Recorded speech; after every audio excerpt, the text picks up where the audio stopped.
Vous soyez sans crainte. Je sais que vous cherchez Jésus le crucifié. Il n'est pas ici, car il est ressuscité comme il l'avait dit. Il vous précède en Galilée.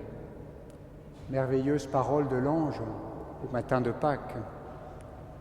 Dans cette nuit de la pandémie, dans cette nuit de tant de souffrances, chez nous, en France et dans le monde, ce soir, une lumière a jailli. C'est la lumière d'une espérance. Au rameau, je vous ai parlé de la foi.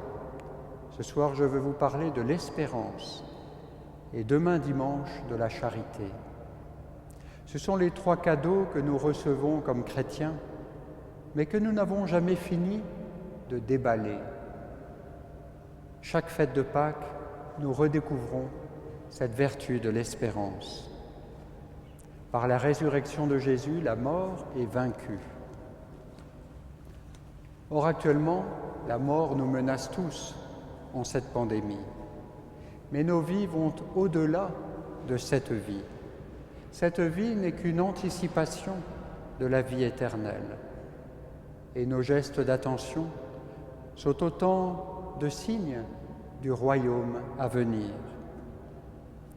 Le grand poète Charles Péguy, dans son texte « Le porche du mystère de la deuxième vertu », en 1912, fait dire à Dieu « Ce qui m'étonne, dit Dieu, c'est l'espérance, et je n'en reviens pas. Cette petite espérance qui n'a l'air de rien du tout. Cette petite fille espérance, immortelle. Car mes 3 vertus, dit Dieu, les 3 vertus, mes créatures, mes filles, mes enfants, sont elles-mêmes comme mes autres créatures, de la race des hommes. La foi est une épouse fidèle. La charité est une mère ardente, pleine de cœur, ou une sœur aînée qui est comme une mère. L'espérance est une petite fille de rien du tout. La charité aime ce qui est dans le temps et dans l'éternité, Dieu et le prochain. Comme la foi voit Dieu et la création.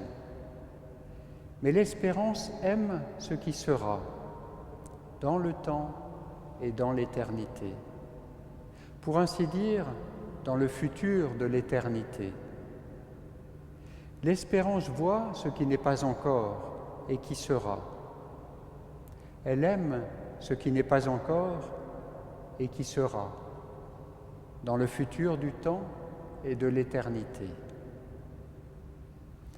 Oui, frères et sœurs, depuis cette sainte nuit de Pâques, l'espérance a été donnée au monde. Elle a été donnée à chacun d'entre nous à notre baptême. Comme saint Paul le dit dans la lecture qui précède l'Évangile, si par le baptême nous avons été unis à la mort de Jésus, c'est pour que nous menions une vie nouvelle, nous aussi, comme le Christ, qui par la toute-puissance du Père est ressuscité.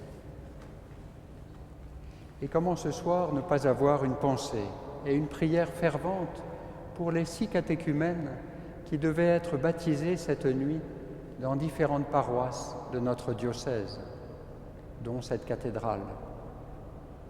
Nous prions pour que la situation sanitaire nous permette de vivre ces baptêmes d'adultes au vigile de la fête de la Pentecôte. Nous continuons à prier pour vous, chers frères et sœurs, qui avez tant hâte de nous rejoindre. Cette fête de Pâques ne va pas faire revenir ceux qui sont partis trop tôt par ce fichu virus. Elle ne va pas guérir d'un coup nos frères et sœurs hospitalisés ou inquiets chez eux par des symptômes. Elle ne va pas diminuer notre peur, mais elle va habiter tout cela. C'est comme dans une pièce toute noire. Si vous craquez une allumette, il commence à se faire jour. Le jour va bientôt se lever. Ce que nous vivons ici-bas compte, c'est un avant-goût, certes actuellement souvent amer, mais réel, de la vie éternelle. Le bienheureux Père Marie-Eugène de l'Enfant Jésus, que nous, prêtres du diocèse de Gap, avons mieux connu début mars, lors de notre retraite sacerdotale, juste après la mort du Père Sébastien, disait « On confond l'espérance avec le sentiment. J'ai de l'ardeur, donc j'ai de l'espérance. Mais l'espérance ne se traduit pas toujours par des ardeurs. Mes frères et sœurs, nous l'expérimentons dans ce deuil que nous vivons. Beaucoup l'expérimentent dans la souffrance due à ce coronavirus. Pourtant, nous le vivons. Une petite lueur d'espérance s'est allumée ce soir de Pâques.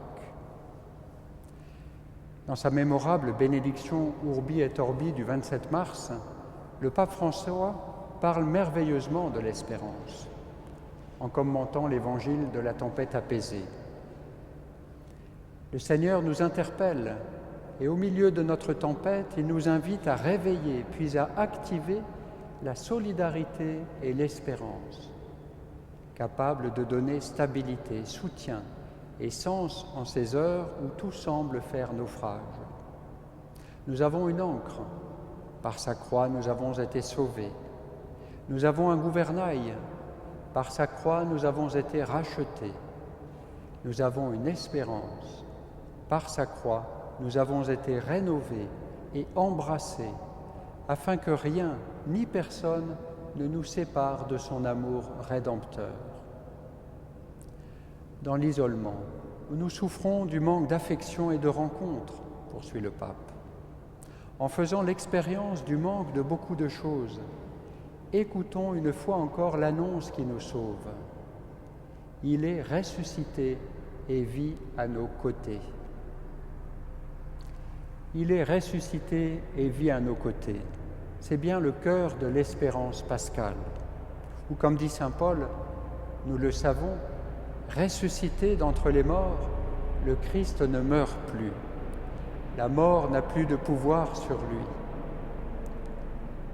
L'ange dit aux femmes de la résurrection, « Il vous précède en Galilée. » Frères et sœurs, Jésus est ressuscité.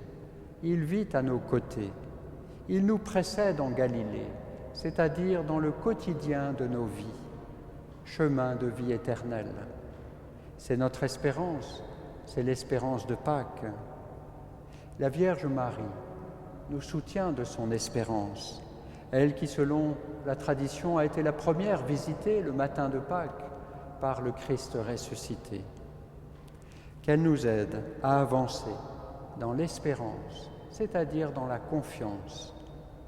Il est ressuscité, il vit à nos côtés. Amen.